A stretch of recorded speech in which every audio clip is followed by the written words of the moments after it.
Hello and welcome to a Bergkamp Wonderland. I'm Simon Collings and I will be your host for this evening. And I'm joined tonight by two Arsenal legends. First of all, he's the man everyone follows on Twitter. It's Geoff Arsenal. How are we doing, Geoff? Simon, I'm very well, thank you, mate. And I'm really looking forward to tonight's podcast. It should be interesting. And it's great to have the other chap on with me. I can't wait to introduce him. It's been a while since I've been on. Yeah, well, let's get straight to it. Our other guest this evening, it's the one and only. It is Dave Goonaholic. How are we doing, Dave? Brilliant. Thank you, Simon. Good to be back again. Good to be with you again. And really good to be working with the gentleman that is Jeffrey again. Knows his onions, does Geoff. David, you're a gentleman too, mate. Honestly, you really are. And it's great to be on with you. Good. Well, I think we're going to have a good one tonight. So let's get straight into the weekend. Blackpool in the FA Cup, a 3-0 win on Saturday night. We'll come to you first, Dave. There was quite a few changes made by Emery, 6 initially, and then a 7th one enforced because of Lauren Koscielny having to come off and not start the game. What did you make of it? I thought the original side that he'd selected was probably the right one. He'd gone for a little bit more experience at the back. I would personally have gone with Carl Jenkinson rather than Lichtsteiner anyway on recent form. But once he came in, when Laurent did his back, I thought they played them the wrong way round. I thought Jenko might have done a better job in the centre of the defence and have Lichtsteiner out on the right. But that's... it's easy to say with the benefit of hindsight, isn't it? The rest of the side, I thought he got it absolutely right. And what was to transpire over the next 90 minutes proved that he got it right. Yeah, and there's a lot of players in this team, Geoff, who, for all intents and purposes, could not, in 6 months' time, they might not be here. You've got the likes of Petr Cech, Carl Jenkinson, Aaron Ramsey. What did you make of the likes of Cech and Jenkinson? And in terms of them going forward, do you see them as squad players at Arsenal, or do you think this is the last time we're seeing some of these guys? I think Petr Cech will maybe see his contract out and see his career out at Arsenal. I don't really know where he's going to go. I don't think he's going to go to another top flight club, so to speak. He's getting on a bit now. I think the bones are creaking a little bit, and he's not first choice at Arsenal. I don't think he should be at the moment, especially the way we play, where we need to play at the back. It's like teaching an old dog new tricks. It's very difficult. It's not Czech's fault, but it's just the way the game has evolved nowadays, and he's not that good on the ball, so he's going to struggle. Jenko, it's a strange one with Jenko because he had a decent start when he first came in, and then I think he got roasted a couple of times in a couple of games, and I don't think he's ever recovered from that. He had a terrible injury. He was out for about a year, wasn't he? And ever since he's come back, when I watch him, I've watched I go to the Carabao Cup games and the Europa League games when he's played, and every time I see him, he looks like he's terrified. He's scared of getting the football. And when he gets it, all he does, he just wants to pass it nice and simple. There's nothing coming from him. Now, the lad's got great pace. He's tall and he's very athletic. I'm just really surprised. Maybe he needs a break and he needs to go somewhere else, get some confidence, I don't think he's got a future at Arsenal Football Club, to be honest with you. Which is a shame because I do think there's a good player in him. But again, when you get to that elite level, it is all about that last 10 or 15% is about your confidence. If you're flying with confidence and you can believe in yourself, you can make it. But unfortunately, I don't think he's got that. And I think we had the same with Theo, I was explaining before, But apart from that, I love Ainsley Maitland-Niles. I think he's got a big future at the club. Mo El-Neni, I don't know what. I like him. He's a squad player. He's never going to set the world alight, but he don't really let you down. He don't never let you down. Again, he's another one that passes it sideways, but good player. But really overall, I think it was a good win. A 3-0 away from home, what could be a banana skin. And if you remember the Carabao Cup when we played them, when Guendouzi got sent off, for the last 15 minutes, 20 minutes, they was having a right go at us, mate. And I thought we was going to, they might have equalised, But overall, it was a good win. I don't think you look too much into it, but, we got through to the next round. That's the main thing. Yeah, and some of the young players, I mean, Willett was obviously the main one who caught the eye for me anyway, Dave. He's someone, I think, when he came through about 2 years ago, the impression that Wenger had with him was that he was going to be this sort of deep line playmaker, someone who plays in front of the back four, neat and tidy. But Emery, certainly in the Europa League and on Saturday, had him further forward, and he scored 2 goals, could have had a hat-trick apart from being offside. What have you made of him, Dave? And do you think long term he could have a future at Arsenal? Because when I first saw him, I thought he was a bit lightweight, and I wasn't sure he was going to quite cut it. But now I'm sort of changing my mind on him. I think that's probably a fair comment, Simon. He didn't appear to have made a great deal of progress over the last couple of years. So you're not seeing an improvement in him until this weekend. And I think Unai Emery has kind of used him much as he would have liked to have used Danny Welbeck if he were around. So he's kind of that left-sided attacker, not an out-and-out winger, but he gives us some width. And I thought he did very well on Sunday. And I wonder how much of that was down to the fact that he had a lot of familiar players around him, some more of the youngsters who are making a name for themselves or not. It was unfortunate, I thought, that as well as he did, that Eddie Nketiah didn't take any of the 3 chances that he had, because there is a player where I think most would love to succeed, especially the way he introduced himself in the League Cup last year with a goal with his first touch. I think people were thinking the number of goals he was scoring in the under-23s, that he was possibly the next one off the production line. And now he also is showing that he no great deal of improvement. So yes, Joe Willock looks stronger, looks to be a different type of player, and I think he might well have a future, but so much will depend on where we want to play Reece Nelson if he's recalled next season, as is likely, I would have thought.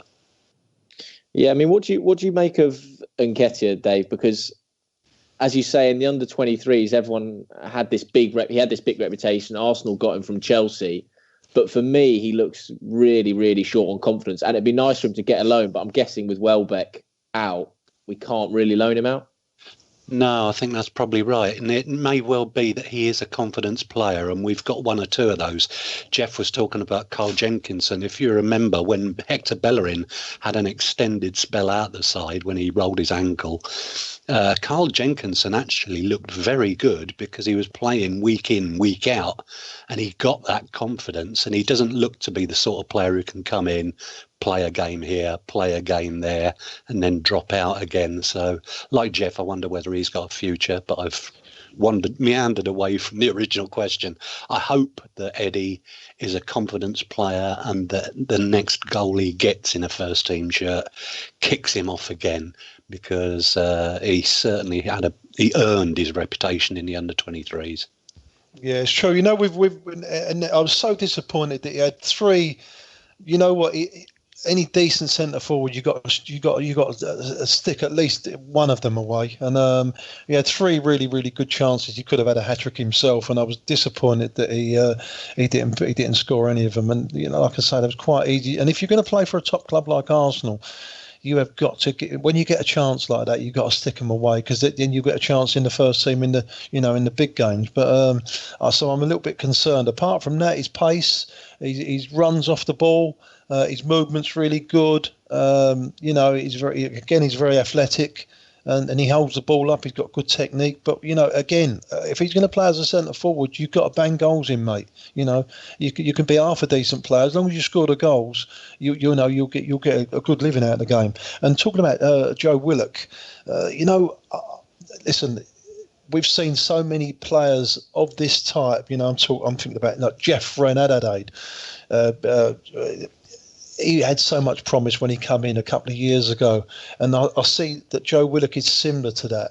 And I just hope that he doesn't really go down the same road as Renadade, because we haven't really seen much of him. Great on the ball, very fluid, great ability.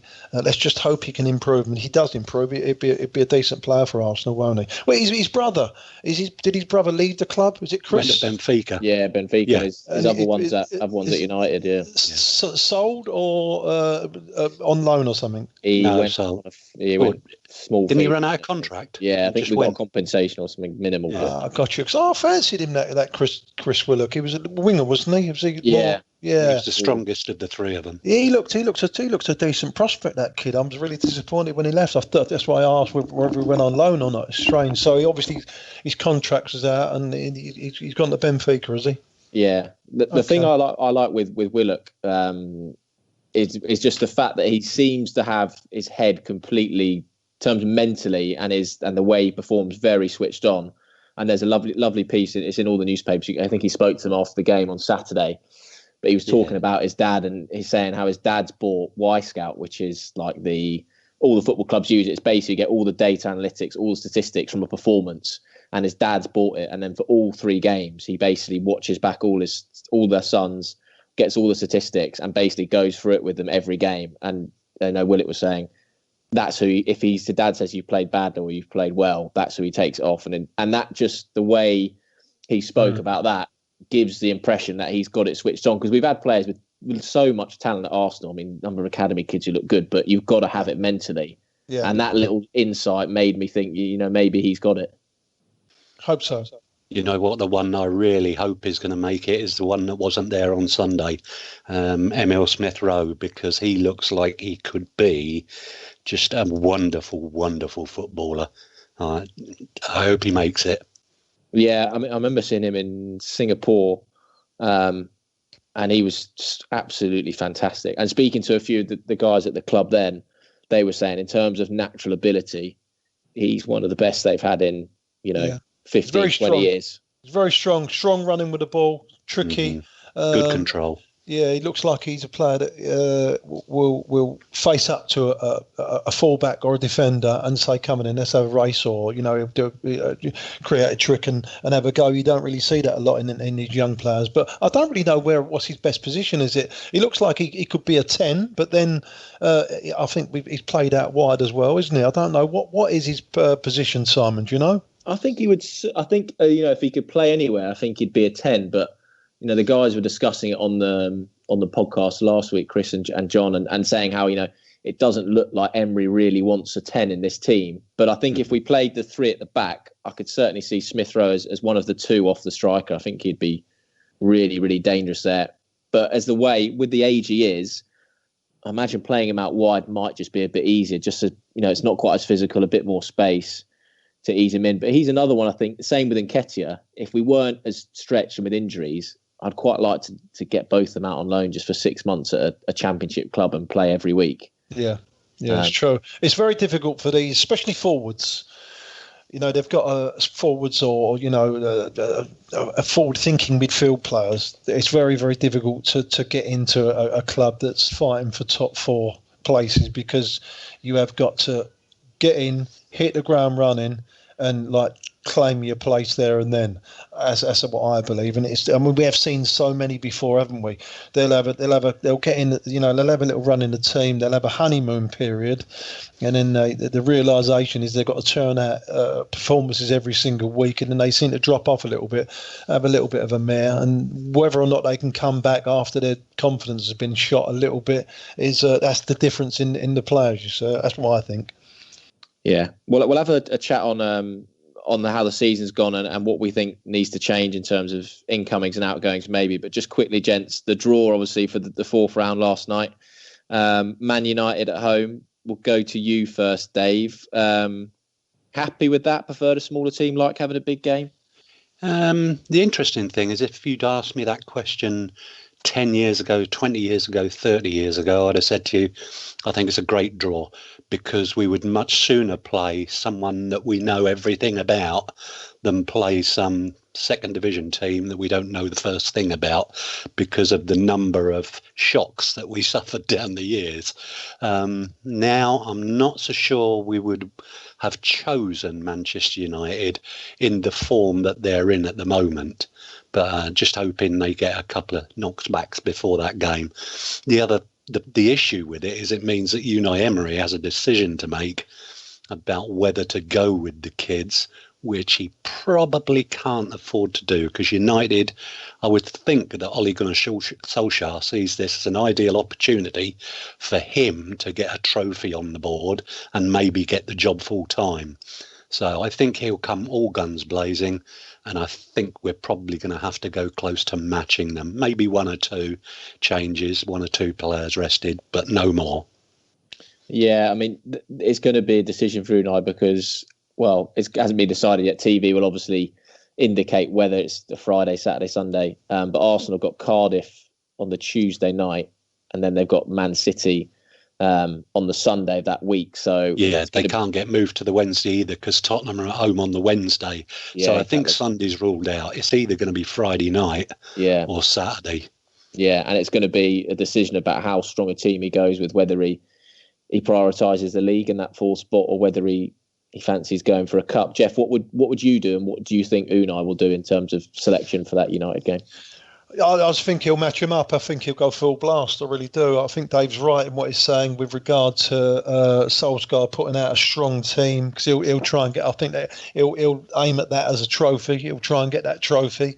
I don't think they've obviously got no chance in the league, quite much like us. So I think the FA Cup will be something that he'll have a go at. I think he'll send a proper team out, and I think our man will do exactly the same.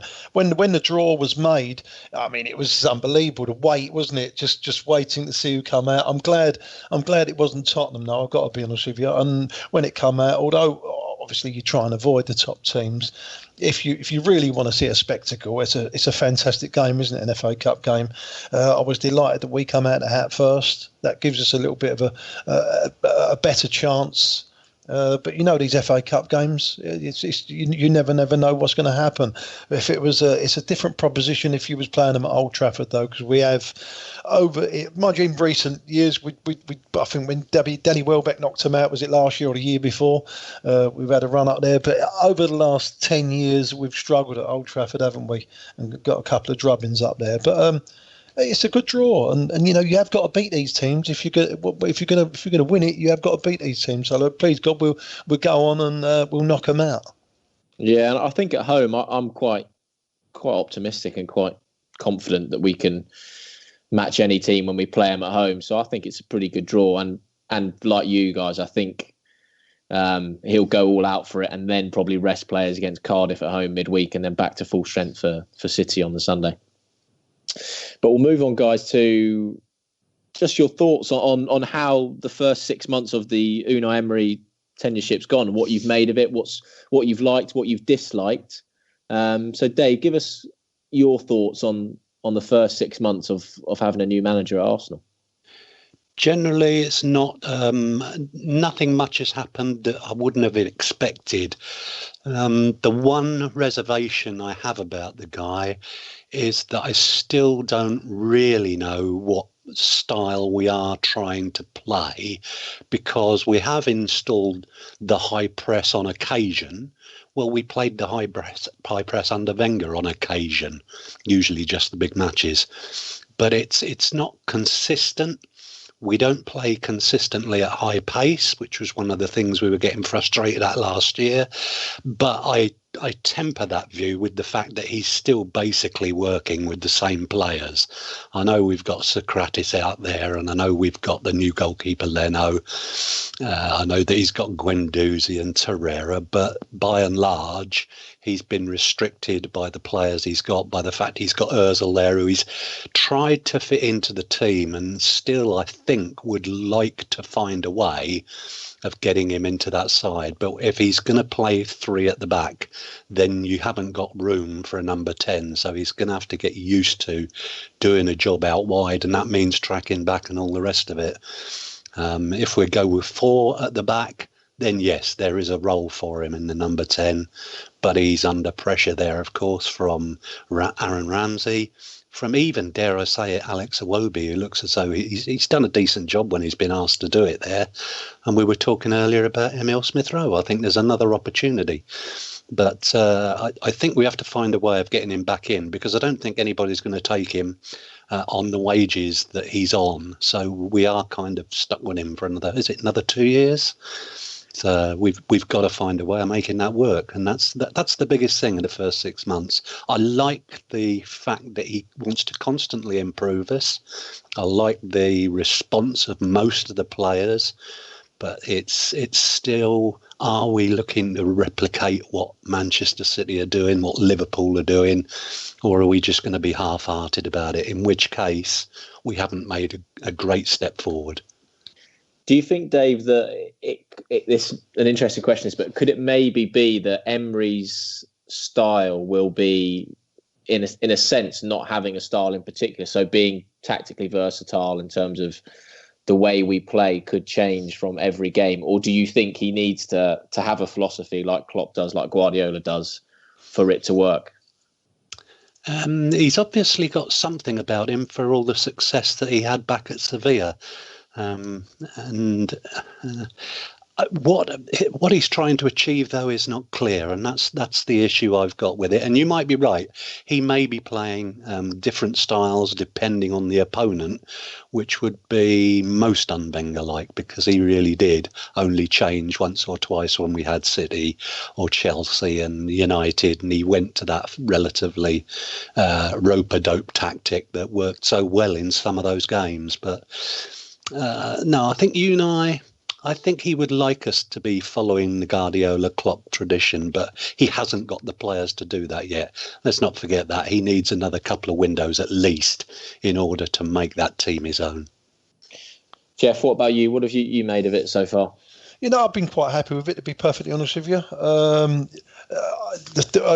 In my eyes, I give him a bye the first two games. I mean, Man City and Chelsea, they're two very, very tough openers, and from then I said, well, let's get up to 10 games and we'll see how we're shaping up with regards to the shape and how he's setting them up and stuff like that. And I was quite impressed. And then we went on that unbeaten run. What was it, 22, 23? I'm not sure whether it was.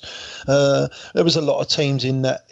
It was flattering, put it that way. A lot of Carabao Cup and Europa League matches, but I was quite happy with what he was doing. We looked quite fluent. I still don't think he knows what his best team is. I still don't really think he knows what to do with Mesut Ozil. He seems to like Alex Iwobi a lot, which in some of his games have been up and down. His form and stuff. But overall. I don't think we're a lot better off than when we were in Wenger's worst year, which was last year. I think statistically, I don't think we're that much, but points-wise and stuff like that. But what worries me the most is the way we're defending. Arsenal are at their most dangerous for ourselves when we've got the ball in the opposition's final third. Now, we used to see that with Arsenal all the time. But that's not necessarily Unai Emery's fault. He's obviously trying to work the players. He's no doubt coaching them, but you can only work with what you got. And unfortunately, we've got players that not the level of a £75 million Virgil van Dijk or some of the other defenders, £50 million for fullbacks that Man City have paid for. When you're paying that type of money, these players are always switched on. They're proper defenders. They smell danger, and especially when we've got the ball high up the pitch, our defenders do not seem to be able to concentrate and recognise when there's a turnover. You've got to get your shape straight away, get in the right positions. Mustafi, he's continuously trying to play the offside trap, and he get when he's not in line. Overall, I'm going to keep on. We're going to run with it and see how he goes. Hopefully, he'll sign a couple of players in the this window that's open now, and a couple of proper defenders. So I think that's what we need. Proper defenders that understand the game. Obviously, I was disappointed. I mean, he brought four players. I think he brought in. I think Guendouzi. He's a brilliant prospect. I think he's got a future at the club. Torreira again. Although I was disappointed with him at Liverpool, the way he performed under pressure. Socrates, he's okay. I'm not sure he's gonna. I'm not sure him and Lichtsteiner are going to be in, and Kolasinac really are going to be in a team, an Arsenal team that really does have a go at winning either the Champions League or the Premier League. I really don't think they're good enough. So we do need some better defenders, and it's really much like the same we've been saying for the last 5-6 years. That's the only thing. But give him time. I'd give him, to be honest with you, I would give him, unless we drop out the sky, I would give him the full 3 years and see how we're getting on with it. Let him build a team. Do you think the thing is, Geoff, as well, that you touched there on City and Liverpool, the amount of money certainly City have got, they can buy a player, like with Bravo, perfect example. They buy Bravo, give him a season and go, no, it's not worth, let's just go buy another keeper. Yeah. Whereas Arsenal can't afford to get it wrong when they go and buy. And it's a bit like with Ozil now, where they're basically stuck with Ozil whether they like it or not. So he's got to find a solution to using him. Exactly. Well, they do. They can do that. They can stop players. They can just spend the money, and they'll have a punt on them. Punts at 30 and 40 and 50 million pound. I think they paid 30 odd million pound for Mangala, was it? They paid 30 million pound for Wilfred Boney in a Christmas window, wasn't it? I think one time, and sometimes I think that is part of their tactic as well. I.e., they don't want to improve other teams, and other teams might want that player as well. So they say, well, we'll nick him. We'll have a go with him, see what he's like, but that's what you can do when you've got money, and there's no, there's a correlation in how much you spend and where you are placed in the league from top to bottom, all across the leagues. And unfortunately, and this is what I was saying earlier on, if you're paying £75 million for a Virgil van Dijk, he's a proper player. He's switched on. You see him. He's maybe the best defender in the world at the moment, isn't he? But that's why he's £75 million. Arsenal, unfortunately, we haven't got the personnel and we haven't got the players that last 10% I was talking about. They're just switched on. They know they can smell danger. And when you're defending, you've got to be able to do it right. Otherwise, generally, if you make a ricket, it's a goal. Yeah, and that, to be fair, that was the thing with City, certainly in the early years, the 2009-10, where they basically looked at Arsenal and looked at Villa, the two teams who were going for the top four, and said, look, let's just go and buy all their best players. Yep. And in the same way, you strengthen yourselves and you weaken your rivals in one hit, and they could just hoover up all the players. Exactly. Yeah, exactly. I think they took 4 or 5 of our players over 18 months or 2 years. Adebayor, Clichy, Nasri, If you think about that side, that was a side that was really on the brink of doing big things. Adebayor was scoring 25, 30 goals a season, wasn't he? Nasri, Toure, Gal Clichy. They're 5 of our. They was in the first team, them guys. They're first team players. And they ripped it all to shreds. And the next year we lost Cesc, didn't we? The year after we lost Van Persie, and it all went to pot from there. And here we are. Yeah, here we are. Dave, what are you hoping for in this window? Obviously, we've seen the reports from Ornstein, from other people saying there's not much money to spend. What are you hoping for, and what do you think realistically the club can do in terms of arrivals in this window? If Ornstein is saying there's no money, and that begs the question, what has happened to the money? Now, it is suggested by people, allegedly, that Stan is using the club's money to fund his purchase of shares or to finance the debt that he took on to purchase the shares from Usmanov. And if that's happening, then we're not going to have much money to spend for a while yet. You've got the 60 million coming in from Adidas next year, which hopefully will help a little bit. That means this January, our hands are tied. You have to hope you can find quality players who are not Europa League Cup tied, who clubs are willing to let go out on loan. And so, although you'll have people mocking the thought of taking Gary Cahill, for example, for 6 months, You're not going to tell me he's not going to improve that back four as it stands. I don't think he'll be in the side once Rob Holding comes back to full fitness. But for now, he would be an improvement.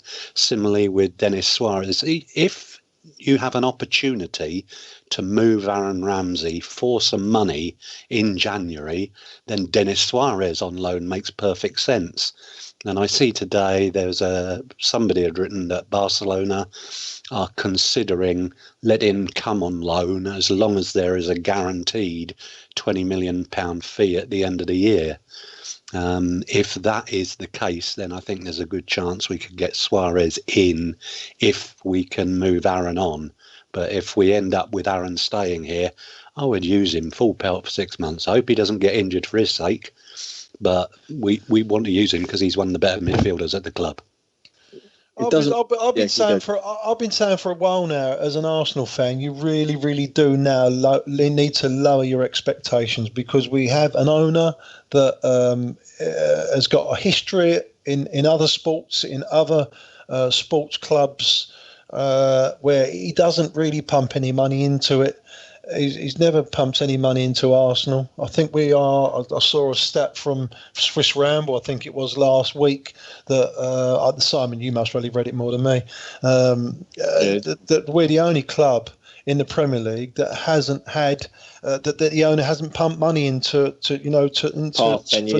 Zero investment from the owner. Yeah, zero investment from the owner. Now that tells you something. He's not going to change. This guy's not going to change. And I remember saying about 2 years ago, Arsenal fans really do need to lower their expectations, because he's got to a situation where we knew that financial fair play wasn't going to happen. Nobody believed in it, apart from Arsenal. It appeared like that, and I think we've been a little bit unlucky. If that could have happened, they could have brought that in and find teams, or maybe not find it, but drop points. And if that could have happened, then we might have had a chance. Now, I know you've got teams like Leicester that do come through. You do get teams that do come through, but that'll happen every 20 or 30 years or something.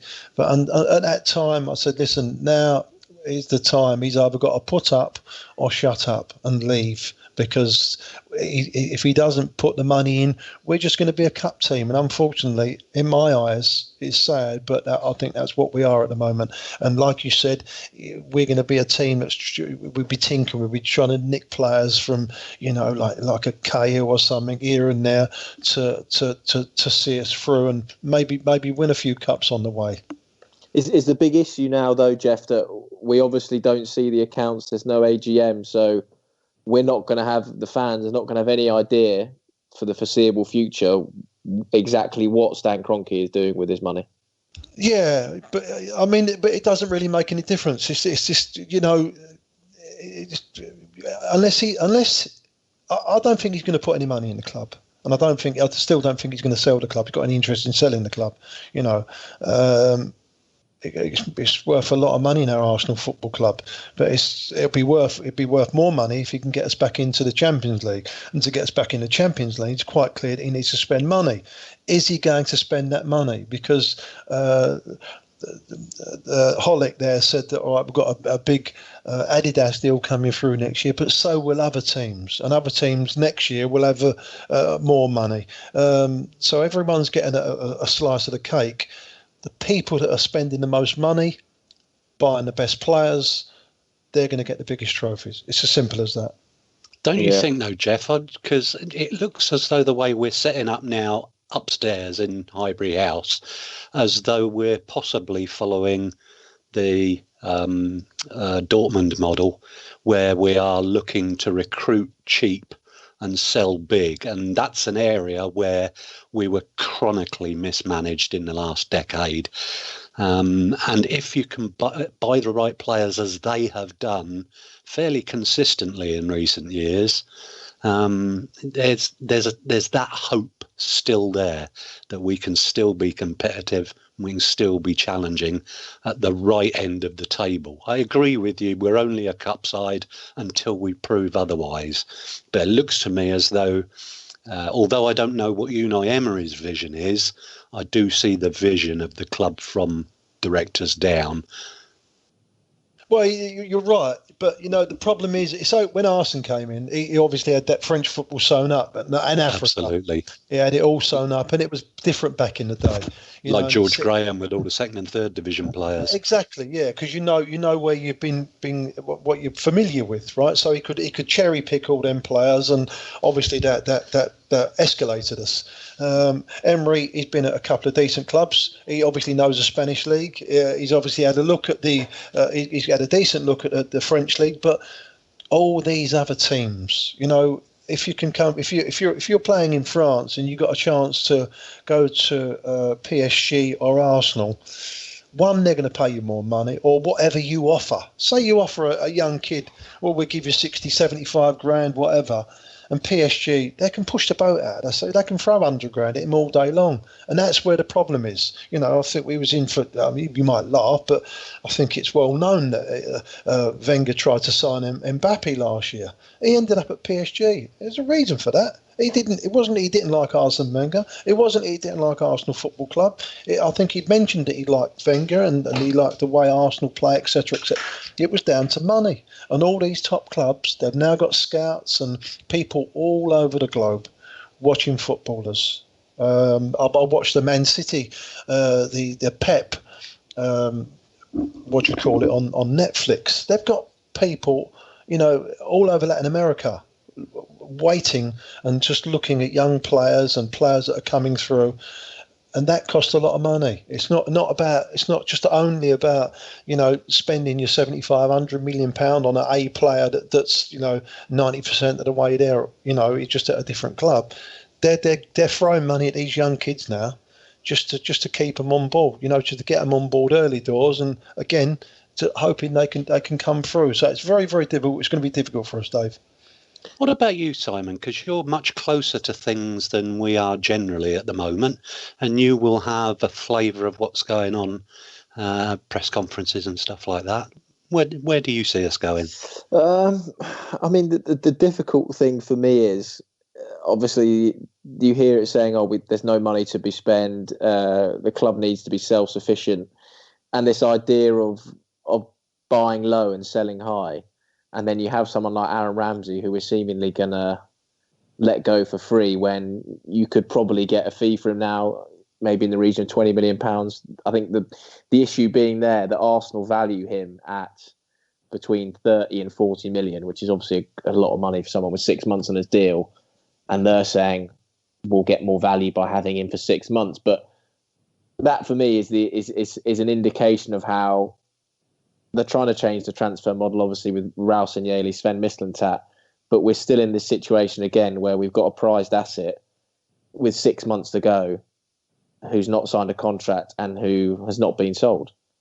And I still think there's a big, long way to go for Arsenal in the transfer market to stop getting themselves in this situation, because as much as Wenger used to go on about, this is the future, this is the way it will be with players running down contracts, I don't see any of the other top six clubs, even Tottenham, as much as we say about them, their players will leave. You don't see any Spurs players in this situation. Even Alderweireld, they've managed to extend that by a year. I know, admittedly, he's got a release clause in it, but even then, they seem much more planned as what's going on. Whereas for me, the Ramsey situation just underlines how there's still a big issues in the transfers at Arsenal. I think I'm not sure about that. I think Dembele, Moussa Dembele, the Tottenham player, isn't he looking to go to China? Again, they're getting £11 million for someone with 6 months who's 31, 32. So yeah. But you know what? With Ramsey, I think you should be selling that asset. Personally, yeah, I agree. Yeah, but if the player wants to sit there, Simon, and see his contract out, there's not a lot you can do about it. People were saying everything about, why didn't we, with the Sanchez debacle, why don't we throw 350 grand at him 2 years ago and he'd have stayed, blah, blah, blah. Well, no, mate, because he was offered 400 or 500 grand at Man City or Man United. That's the reason why. He could just sit out and see what happened, and look what's happened to him. With regard to Rambo, to be honest with you, it doesn't really, it would be nice to get a few quid for him. But, if he's going to go, he's going to go. Personally, he gets in the Arsenal team at the moment, but again, he's another player that I don't think we'd be winning leagues with. I really don't, honestly. No, not a regular in the team, a good squad player, but I don't think he could command the midfield for a whole season and Arsenal going to win the Premier League. I think we could do better. Fair enough. I think Ramsey is good enough to be in an Arsenal team winning the league. Personally, I think what he's done over the 10 years he's been at the club.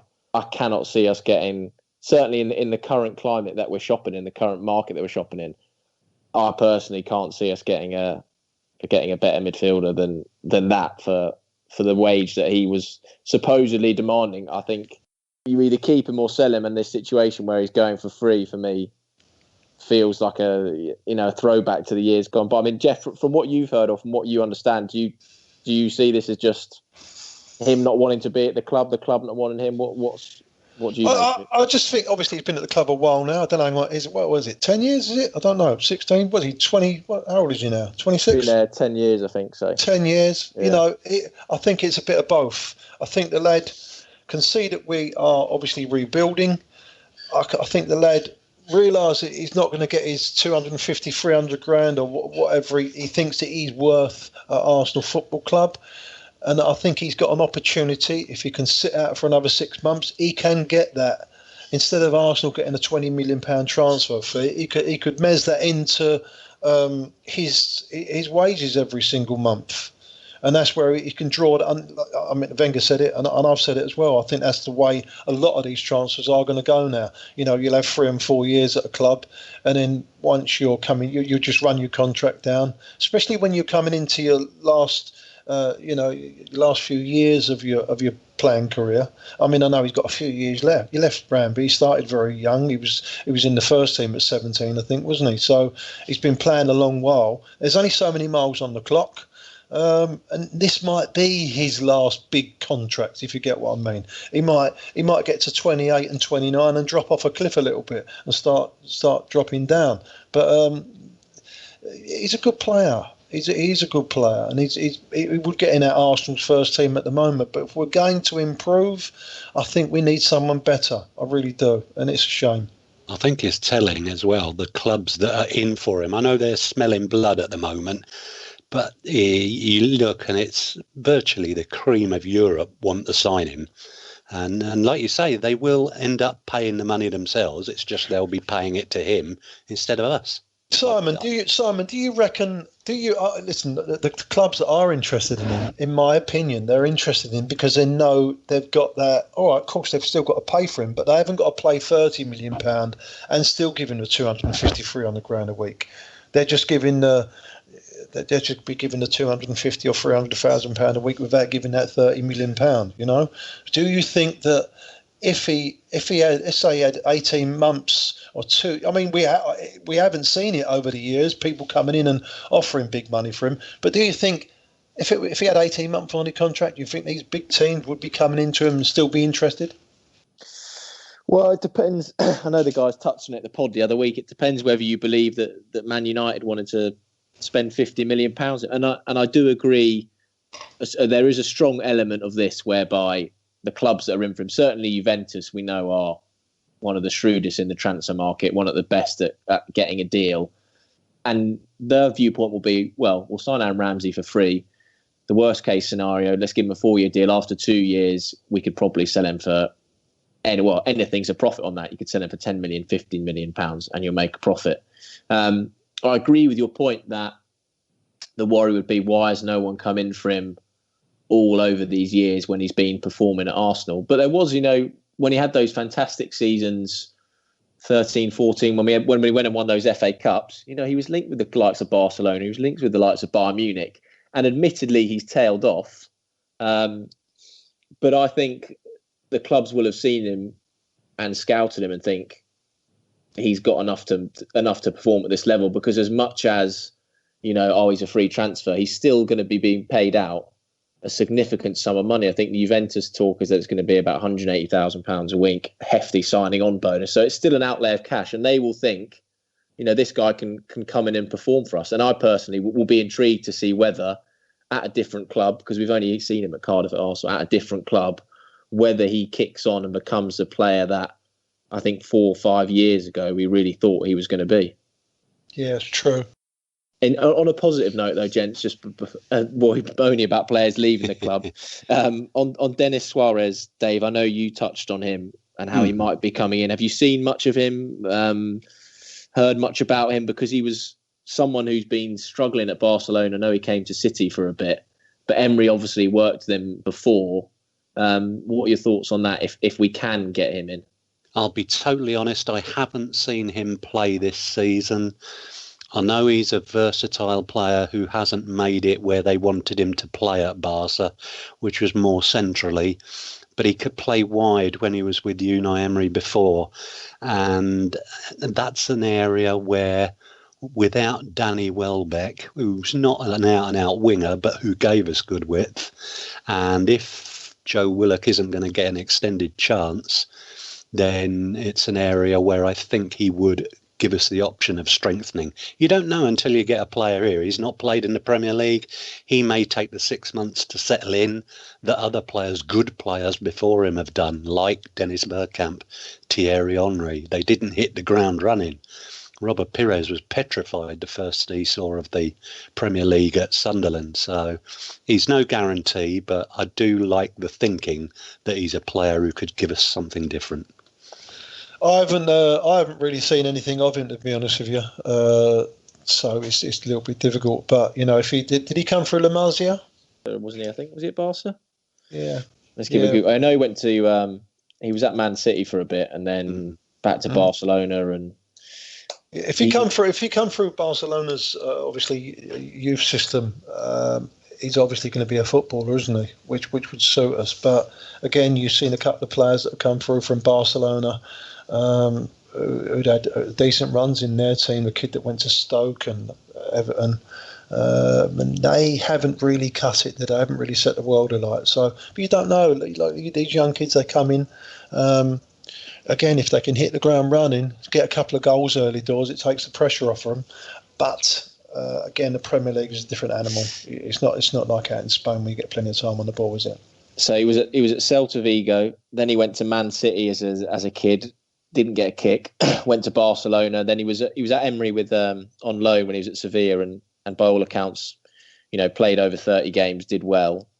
Then he was at Villarreal, and then Barcelona bought him back because they had a buyback for, I think it was €3 million, but they had to wait a year to sell him, which is why they're selling him now.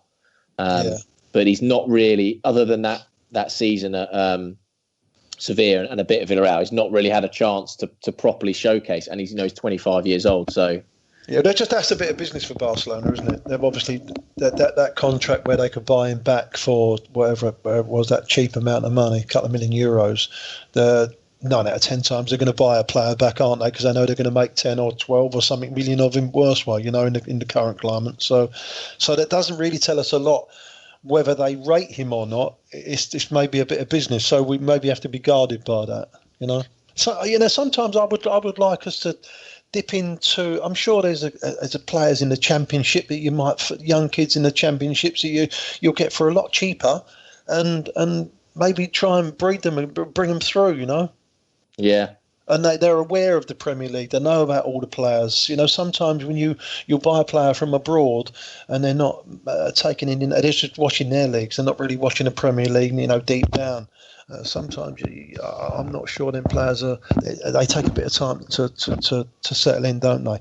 Whereas players that are more familiar with the Premier League from a lower league, they might, you might get a tune out of them. All right, we'll do some listener questions in a couple of minutes, which Dave will do. But we'll finish, gents. Just final question. We'll start with you first, Dave.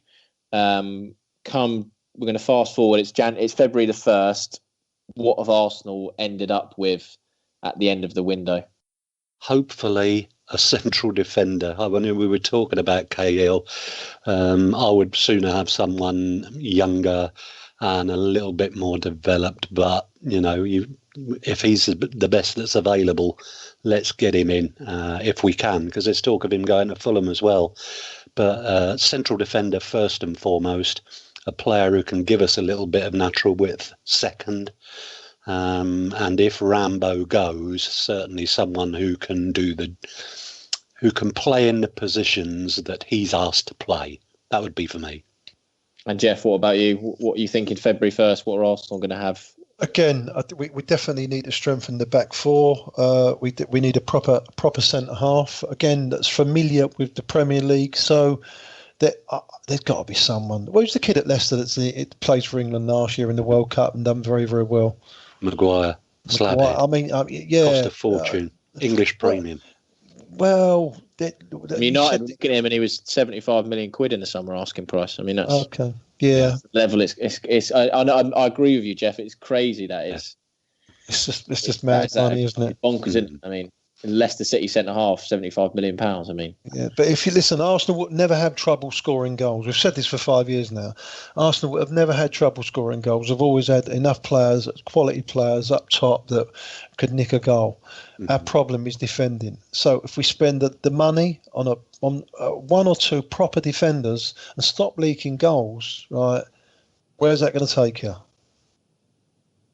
Yeah, bang on. For me, it would be the same as you guys. It has to be centre half. I'm not so sure I would take Cahill, but it's going to have to be a loan. I think that one. And then I would think the club will get the Suarez deal done by the sounds of it. The issue will be just whether they pay the 20 million now, or I think the club would rather pay the 20 million at the end of the season, and then it goes towards the next season's accounts rather than paying it all now and get him on loan for 6 months. I'm just so disappointed we haven't brought one through the ranks at Arsenal. You know, we've had plenty of time now, because we've been looking for defenders for 5 years, 6 years, haven't we? Really, 2 centre halves, proper central defenders, and we've been paying big money for them, Mustafi, and you know. Surely you've got to find one. You've got to, they've, you know, the problem is, again, when you're top 4, top 5 team and you're trying to look at them honours, the silverware, I think they're sometimes scared of putting these young kids in and giving them a run, 5, 6, 7 games and see how they get on. Because if they make a ricket, you're out of competition straight away. Yeah. I think, and sometimes, and especially where Arsenal, you know, thinking about it, Emery, he's got a great chance to do that now. If you've got someone that's like doing well as a centre back, where does he play? I don't know how to pronounce it. Pregola, the Spanish player. That's him. Yeah. I mean, he looked at one of them Carabao Cup games. He looked decent. I don't think he's very tall, but he's very, very good on the ball, and he's strong, and he tackles very well. Why don't you give him a run in the team and see? You know, there must be something there. There must be a player there that they can give him a go. Because Emery can get a buy with it at the moment, you know. I'll tell you the problem with that, Geoff, is they've had a lot of good young central defenders, but they all seem to be injury prone. The one I like in particular, Ben Sheaf, he's only played 4 games this season, and he spent some time at Stevenage on loan last season to toughen him up a wee bit. We're not getting the benefit of that. We saw the other lad, Zek Medley, come in for one of the European games, wasn't it? And he got 10 minutes on Sunday. And yes, he does look very composed. But again, young, a bit green maybe at this stage is what they're thinking. Yeah. The one who was the big loss was Christian Bielik. We paid pretty good money to bring him over from Poland. Yeah. But he put his shoulder out a couple of times, and we've sent him out on loan to Charlton. But I haven't looked. I saw he was playing in midfield for him earlier in the season.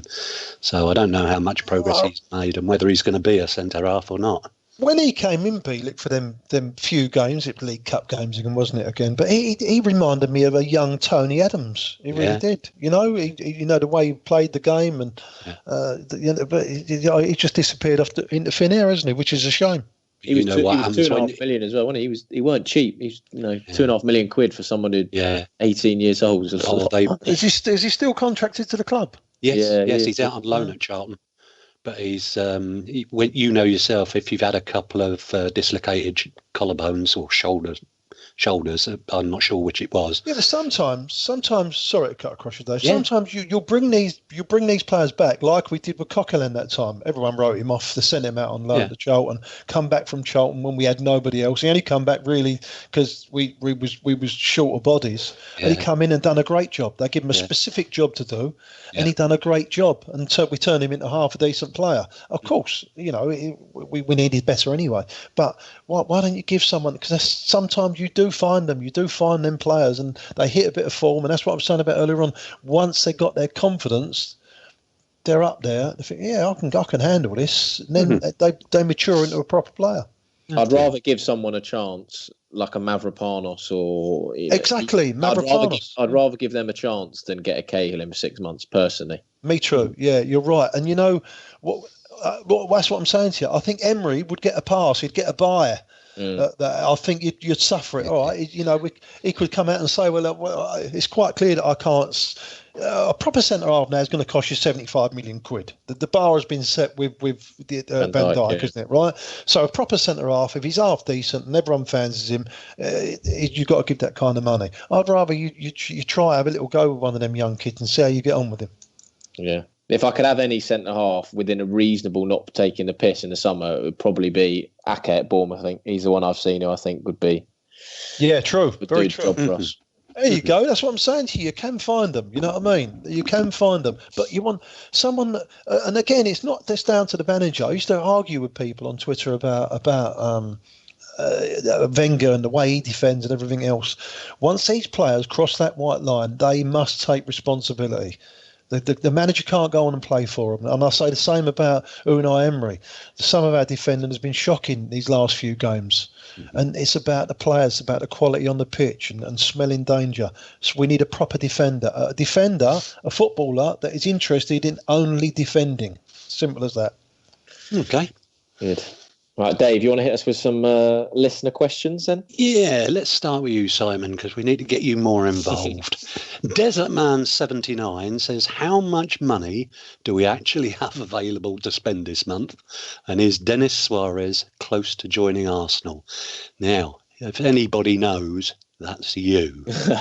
Well, in terms of the money available, I think that's been, we touched on that, and there's not... masses of money available. There's more money in terms of the loan market. And I think, if Ramsey went, that money could instantly be reinvested, and the model is very much self-sufficient. So, if money comes in, it can go out. But the wages certainly, I think, could be, there's money there in terms of if they wanted to loan someone, they could get someone in. So it's a loan market for a player. And as for Suarez, I'm not going to sit here and say I know what's going in, what's going out. But Sid Lowe, who you guys will know is probably one of the best, if not the best, Spanish football journalist, was saying that there's a strong possibility of it happening. Player wants to move, likes working with Unai Emery, and it's just a case of how Arsenal can structure that deal, which, given the money situation, looks like they want to do 6-month loan, and then we'll give you the money at the end of the 6 months, whereas Barcelona want the money up front rather than waiting 6 months for it. So in terms of it being close, I wouldn't say it's close, but I think if they are going to get anyone in, that Suarez deal looks like the one that they can get done. Okie dokie. Geoff, it's not a dissimilar theme, but Alonso Spencer is saying, as an American gooner here in the States, I know that Stan Kroenke has plenty of money. So what's your opinion on why he sees Arsenal as a profit and why he doesn't take our concerns seriously? It's just such a difficult one, isn't it? Yeah. Why purchase a football club like Arsenal if you're not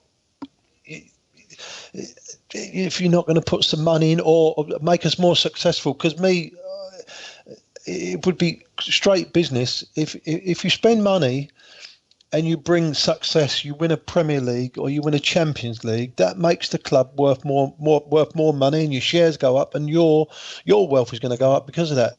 But I think the man's got so much money that it doesn't really bother him. It's like a hobby to him, it seems like, because he's not over here every week. He might come over twice a season just to see what's going on.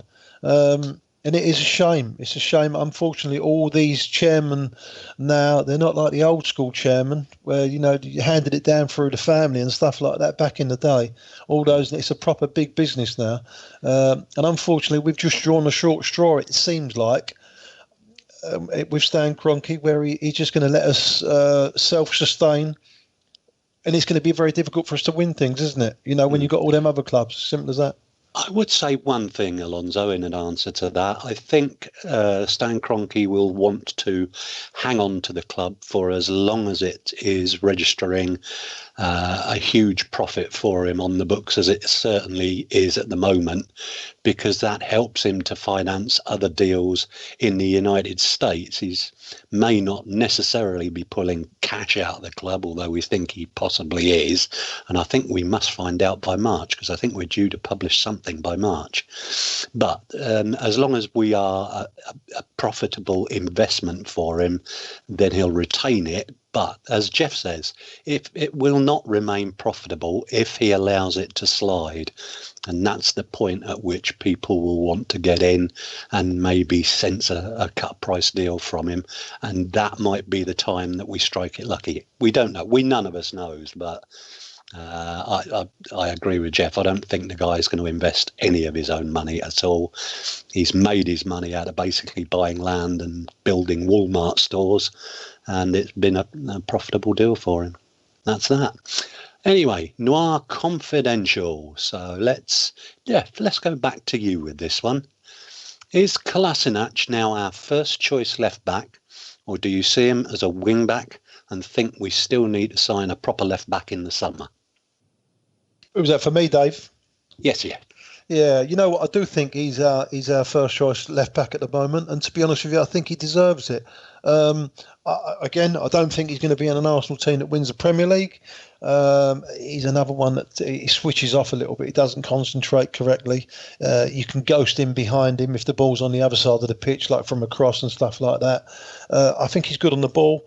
You know what? But mostly I like about him, though, he gives a bit of steel to the defence. He'll front up to anybody. He's like a bull in a china shop. He will go through them. He don't shirk a tackle. And if there's any sign of any trouble, mate, he's first in there. Now, we haven't seen that over the years with Wenger teams. I think the Wenger teams, they was ordered not to get involved in any of that, all that shithousery, what we call it. Whereas Kolasinac, he's ready for it, and I enjoy that. What Emery's done there, I'm enjoying seeing that again. Arsenal are not the pushover like we were before, and all the boys are ready to get amongst it. And Kolasinac is one of those players that sometimes, all teams do have a player like that where they know they're not the best player in the football team. They know that they haven't got the best technique. They're not best technically gifted than the rest of them, but they make up for it in other areas. And Kolasinac is one of those. Yeah, excellent viewpoint. Although I have to confess I'm still a Nacho Monreal man, but he's not getting any younger, is he? Yeah, his contract's up in the summer as well, so there's going to be shame. Okay, Simon, while you're there, who is this? It's my 12N. Do Arsenal have any interest in Yannick Carrasco, a player who is currently plying his trade in China? They certainly did. I think it was about sort of 18 months ago. I think you're right. And, they were very keen on him. He obviously went to China largely for the money, as most players It's money. Again, it's money. We come back to money, isn't it?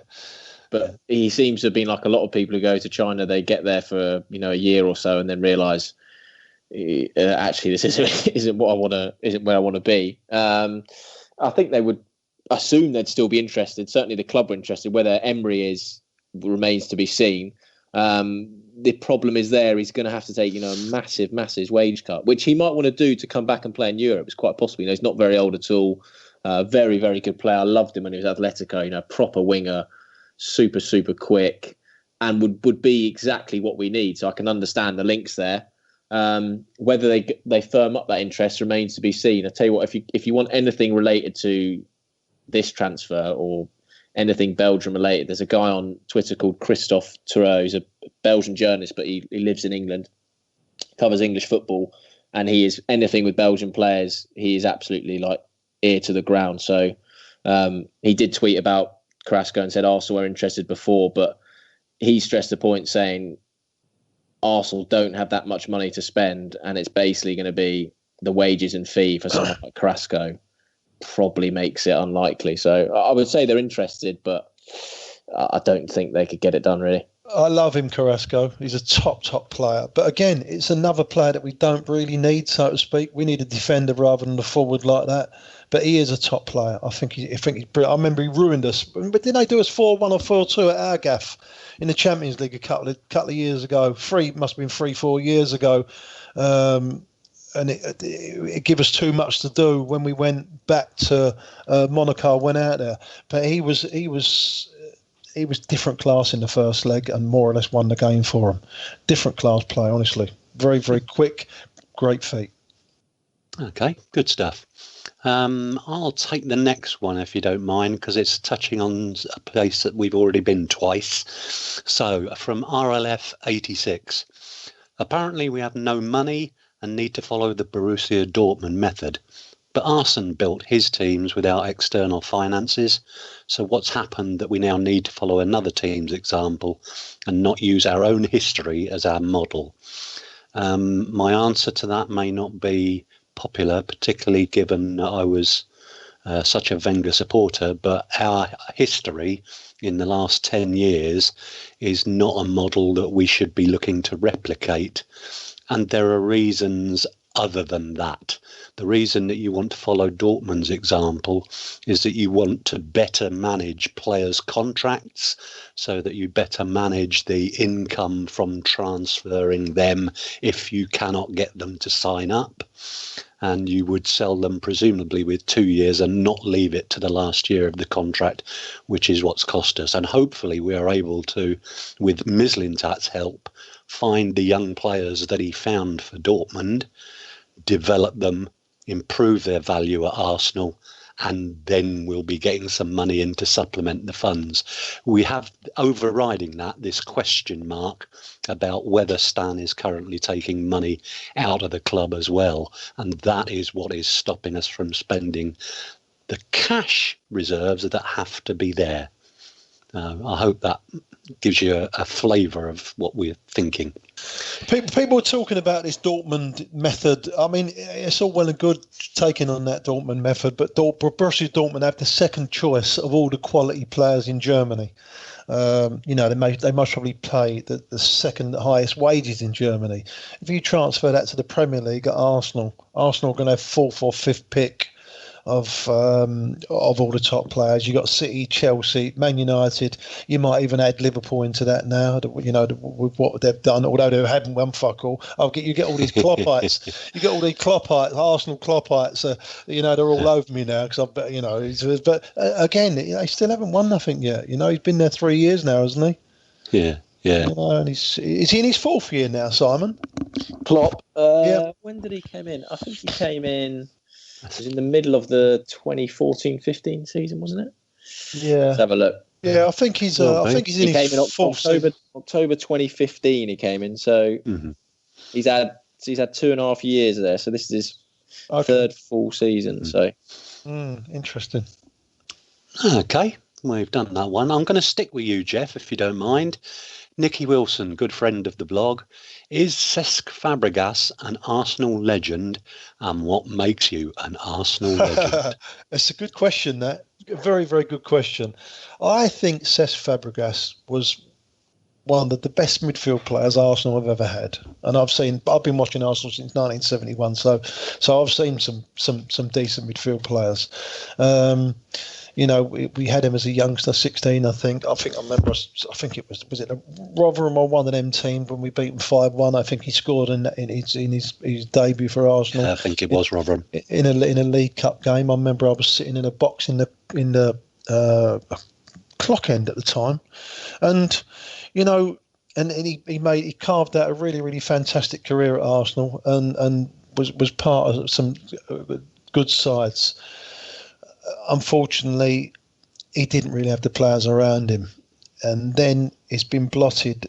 His legendary status has been blotted by the way he left Arsenal Football Club, and unfortunately, he went and played for Chelsea. If he'd have carried on playing abroad, then he might have, it would have been liked a lot more than what he has. But unfortunately, when he went to Chelsea and started kissing the badge and stuff like that, there were a lot of footballers, a lot of football fans at Arsenal that they lost touch with him. But no, I think he was a fantastic player at Arsenal. But I wouldn't give him that legendary status because of those reasons.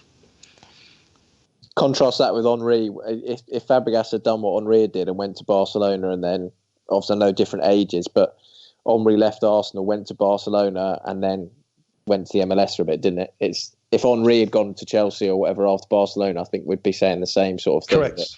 Yeah, very true. Fair point, that. Good stuff. Right, where are we? What's this one? Oh, yes. This is going to be you, Simon. Destructible Cake says, putting on your superstitious hats, are there any referees that you dread to see officiate an Arsenal game? I say this as I recently found out we have one loss in 11 with Mike Dean officiating us. Good point. Crikey. Yeah, I used to really not like Mike Dean ref at Arsenal games. I think it was ever since that Spurs game that we lost, and that meme went round of him on Twitter where it looked like he was fist pumping after the goal. Yeah. I don't have it so much now with referees. It used to be Mike Dean always used to be the one, but now I'm not so. I mean, I don't find it as much a big an issue. Maybe Geoff will have one, but for me, it used to be Mike Dean. I used to always think, especially there was that Chelsea game. I think it was the one where Gabriel Palista got sent off, and he was basically rucking with Diego Costa all game and getting wound up. But now I'm a bit more impartial. Well, I see that stat in the box there. One loss in 11 with Mike Dean officiating. That's brilliant, right? Because I remember, let's say, maybe out of 30 games that he's been in charge of Arsenal, the 30 previous to that, I think our win rate was like 40%, which was mad, considering all other referees and all other teams that we had played. But I'm glad that's changed around. But you know what? I can't remember one that has really driven me mad as much as Mike Dean over the years. I'll tell you the other interesting thing about that statistic is, regardless of what we think of Mike Dean, and not a lot historically, but in the last 2-3 years, he has usually been involved in our games against the bigger teams. So he seems to be a regular for the Tottenham game. Got Chelsea. I think we've drawn with City with him refereeing. There's that surprising stat, but fair play. And from me, the referee hater in chief, I'll take me hat off to him. Maybe we've made him positively discriminatory for us. Now, what's the next question? And that's got to be a Jeffrey one. Josh Robinson, 87, says, what's the biggest improvement you have seen this season? For me, it would be the amount of goals we are scoring again. You agree, Geoff? You know what? I just think that first, when we went on that run of 22 unbeaten, I was maybe blinkered into thinking, you know what, he has tightened us up at the back, and it was a great improvement. But the last 3 or 4 games that I've seen us play, and I think I'm not sure that there's been a great improvement from obviously Wenger last year. I know maybe the squad has come together. That they're all playing for each other.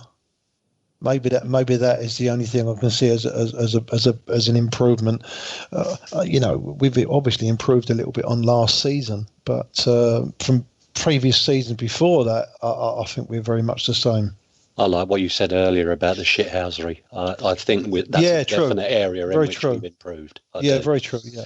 Okay, I'm going to skip the next question. Steve-O, I'm sorry, but we've done the money business to death, and much though I would like to see us crowdfund a signing through the Coinstar machine at Sainsbury's, I'm not altogether certain we're going to be overly successful in January with that. So thank you very much for the question, and maybe Danny will want to put that to the guys next week. Right. Fives Forum. Sorry? Yeah, Fives Forum. You can do Fives Forum. Good man. Yeah, I've got to be in charge of the Fives Forum this week. So the Fives Forum question is: how much belief do you have in transfer clickbait merchants, and who are the worst? Now you've got Bergkamp from Twitter. He says, "No belief. Don't bother until it's announced. It's boring and tedious. Getting too old for transfer incitement now, unless we sign some big name, of course." Good man. So I don't know. Is there any more than that? Okay, Nicky Wilson. Obviously, the tabloids like Sun and the Mirror are the worst for clickbait merchants, as they don't need any proof, but they do get told fake news by agents and who are trying to get their clients better contract. Twitter ITKs are also terrible. Also, how close is Lamar today? Carpenter out. Oh, that's obviously kick for out. No, Chris Carpenter. God bless him. The pirate. One more. Lord Hillwood, our great friend. Does Arsenal Nexus need help with tweeting transfer bollocks from his wife's maternity ward today? He's a boy, isn't he? He's a boy. I'll leave that one to you to decide. Excellent. I think that's us nearly done, isn't it? Yeah, we'll just have our gentleman's nods to finish, and then we're all done. So I'll kick us off, and then we'll go to you, Geoff, and we'll finish with you, Dave. My one goes to someone we all know on the pod, Gav at She Wore.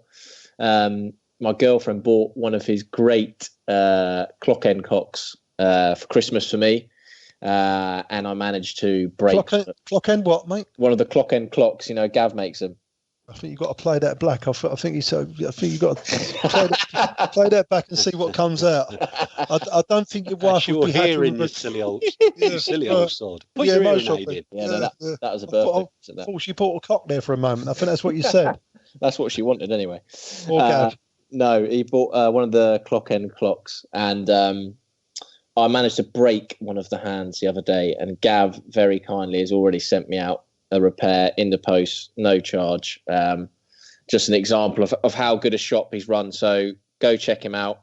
He's done a lot for the pod over the years, and tons of good stuff on there. I know the watches he's got on there have all sold out. So actually wore on Twitter, and go give it a look. Geoff, your gentleman's nod. My gentleman's nod goes to a guy called Mel O'Reilly 1970s on Twitter. He's just very dry and very, very funny.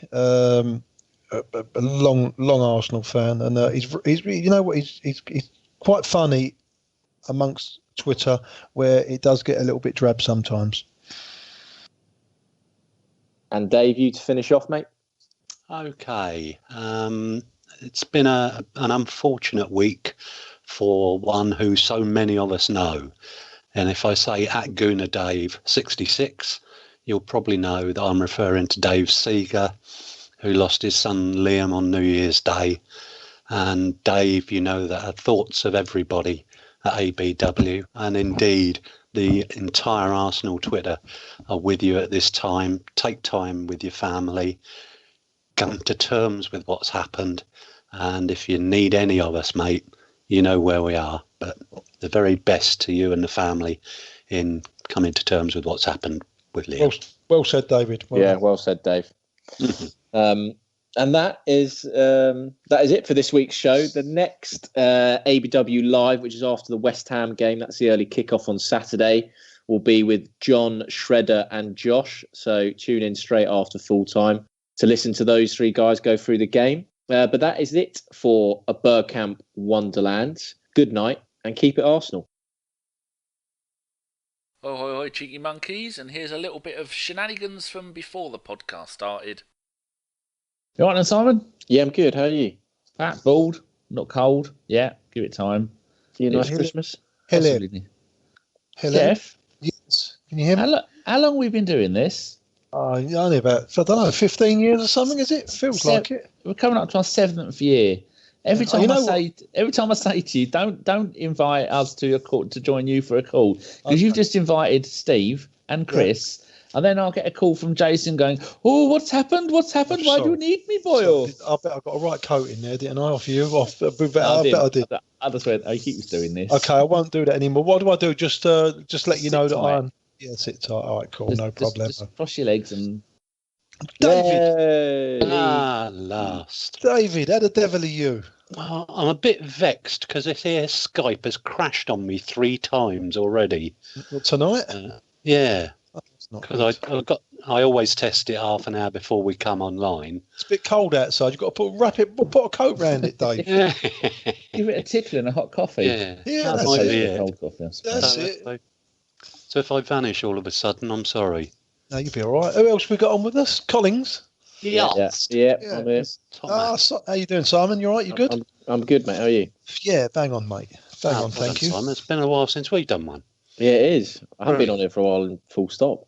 Looking forward to it. Yeah. Are you partaking, Dan, or are you? No. You just. No, it's I found it works better when there's 3 people. So Simon will open it. David, if I give you the listeners' questions, you can hand them out, and then Geoff, you can do the 5 forum. So far, there's 1 answer that won't take you very long. How'd you do that? How'd you do the 5 forum? What'd you do again? Do I just read it? If I put have you got your message box open? I have indeed, yeah. Right. When it comes to the time, I'll put that in there, and you just read out this week's 5 forum question is. And then you read that out, and then below it will say at Bergguna. That's his answer, and I'll do the same for you, David, with the questions. Just read it out, yeah. Yeah, that's all I do. Okay, cool, no problem. So at the moment we've only got 1 answer. All right, cool, no problem. Here we go. There's another question from Nicky Wilson. Have you tweeted it? Should I tweet it? Yeah, you can retweet it. Yeah. Luke in the book. Hold on a minute. Done. So I'm just doing another question. I've retweeted all 3 of them. You're getting desperate, Dave. You've murdered them tonight, haven't you? You've absolutely murdered them. What do you mean by that? Absolutely mullering, taking over Twitter. You are. You would know when everyone's ignoring it. It's a disaster. Well, we've only got the Blackpool game to talk about, so no doubt Simon will get you to talk about stuff that's happened during the season and what your thoughts are and transfers and all that other stuff. What do you guys want to talk? We'll do a bit on Blackpool, and then what do we want to talk about? Just have a ramble on maybe the first end of year, so to speak. Maybe that and we can just talk about anything, can't we? Just sing a few players in there. We talk about how our defending's been, and run with it. Hang on, we ain't got that long. Yeah, no, sure. Oh, that's short. Just shit. Oh, we're getting some answers in now. Jolly good. I shall keep doing these as the show goes on because we won't get to the listeners' questions bit until about 45 minutes, maybe 50 minutes. So hopefully we get done in an hour and a quarter. So then we will be done by 9 o'clock. That's the aim. Simon, if we can try and be done by 9 o'clock, because we don't want David getting ground. Yeah, don't want David getting grounded again. Just keep nudging us if we're dragging on. Right. So everything's recording. Simon, when you do the intro it however you want, and outro it however you want, and then if you mess up, just give it about 2-second gap so I can see it, and then start again.